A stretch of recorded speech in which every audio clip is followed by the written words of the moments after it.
اسی لیے فرمایا گیا کہ قولوا قولا سدیدا۔ ایک مرتبہ ایسے ہی موقع پر حضرت معاذ بن جبل رضی اللہ تعالی عنہ، ان سے ہم پوری طرح متعارف ہو چکے ہیں، ایک بڑی طویل حدیث ان کی ہم پڑھ چکے ہیں، ان کے سامنے یہی بات آئی تو انہوں نے حیرت سے کہا کہ حضور، کیا جو کچھ ہم باتیں کرتے رہتے اس پر بھی ہمارا مواخذہ ہوگا؟ فرمایا شغلت کا امک ہے معاذ، یہ بڑے پیار بھرے انداز کی بات ہوتی ہے، اے معاذ تمہیں تمہاری ماں روئے، یہ وہاں کا محاورہ تھا جو بہت ہی اپنائیت والی بات ہوگی، اس میں ملامت کا ایک انداز۔ میں تو سمجھتا تھا کہ تم بہت دین کا فہم رکھنے والے ہو۔ اس کے بعد آپ نے فرمایا لوگوں کو جہنم میں منہ کے بل گرانے والی چیز سب سے زیادہ زبان کی کھیتیاں ہیں، حصائد السنتکم، زبان سے جو لفظ نکلتا ہے وہ ایک بیج بن کر آخرت کی سرزمین میں بویا جاتا ہے۔ اب اگر برا ہے تو کانٹے دار پودا اس سے نکلے گا، جھاڑ جھکاڑ، اور یہ تمہیں جا کر پھر کاٹنا ہوگا قیامت کے اندر۔ حصائد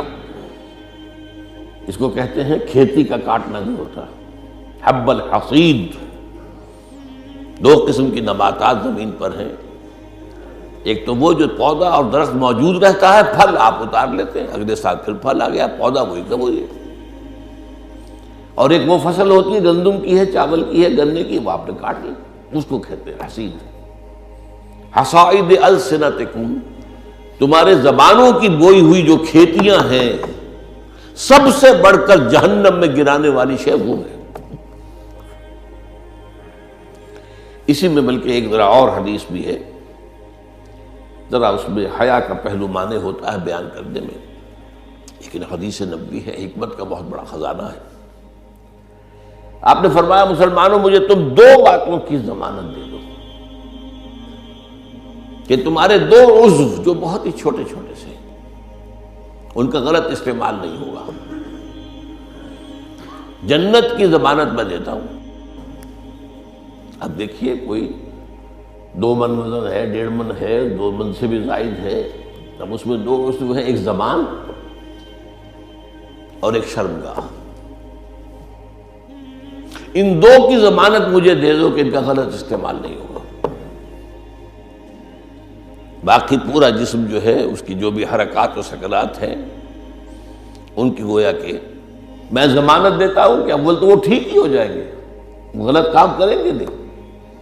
جیسے کہ ابھی آیت میں ہم نے دیکھا یا ایھا الذین آمنوا اتقوا اللہ وقولوا قولا سدیدا یصلح لکم اعمالکم، یہ کلام جو ہے شرطیہ ہے، اگر تم یہ کرو گے تو اللہ تعالیٰ تمہارے سارے اعمال درست کر دے گا، وَيَغْفِرْ لَكُمْ ذُنُوبَكُمْ، اور کبھی اگر خطا بھی ہو جاتی ہے انسان سے، ظاہر بات ہے الانسان مرکب من النسیان والخطا، تو اللہ معاف کر دے گا۔ یہ فلسفہ ہے دین کا۔ آپ کا رخ جو ہے سیدھا ہے، آپ صراط مستقیم پر چل رہے ہیں، یہ چلنے میں کہیں پاؤں پھسل گیا، گر گئے، پھر فوراً اٹھے پھر چلے تو اللہ معاف فرماتا ہے ان چیزوں کو۔ لیکن زندگی کا رخ ہی ٹیڑھا ہو گیا، اب تو معاملہ بالکل برعکس ہو گیا،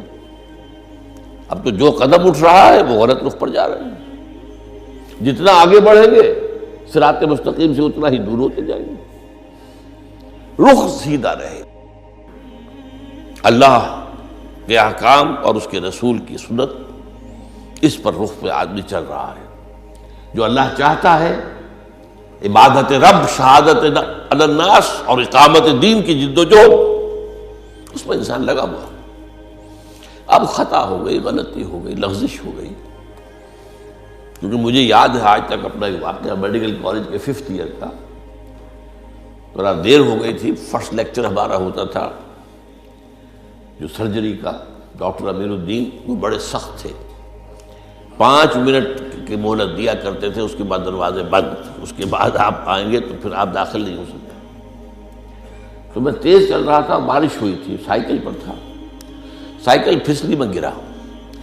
گرتے ہی بجلی کے مانند اٹھا مجھے آج بھی یاد ہے کہ میں حیران ہوا